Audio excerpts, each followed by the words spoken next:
Intentionally or unintentionally, clothing is a form of communication. Nowhere is this more important than in politics. And especially now, as consumers are becoming increasingly concerned with political issues like accessibility, sustainability, and ethical manufacturing. Ultimately, what matters is publicly is what people perceive. At a recent event in Washington, D.C., experts discussed how fashion's role on the global stage had evolved. Take former First Lady Michelle Obama, for example. She made her fashion message clear on Inauguration Day in 2009, mixing affordable, off-the-rack pieces with luxury brands and championing little-known U.S. designers.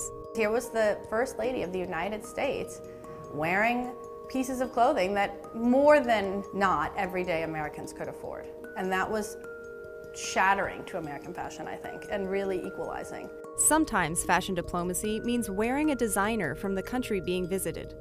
Other times it simply means respecting a country's customs. I really do research. I Google the country and I Google the designer and I Google the colors, because in some countries they don't like colors. For example, in Malaysia, yellow color is for the kings. But it seems to be only female leaders whose wardrobes are put under the microscope.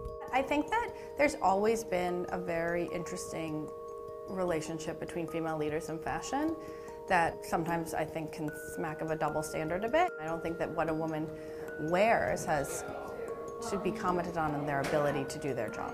It's not just about fashion and politics. It's about politics within major fashion houses.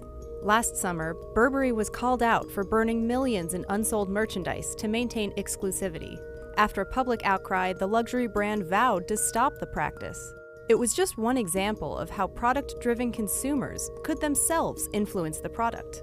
Consumers more than ever are demanding that the companies they spend their time and money with have values. You're seeing this now with fur. So many brands are going fur-free, brands that had never before. For a lesson in fashion diplomacy, experts say look no further than Meghan Markle's wedding gown and her veil embroidered with the flowers of the Commonwealth. She knocked it out of the park. She's found the perfect way to weave the elements of her adopted country with the elements of her home country and staying true to who she was.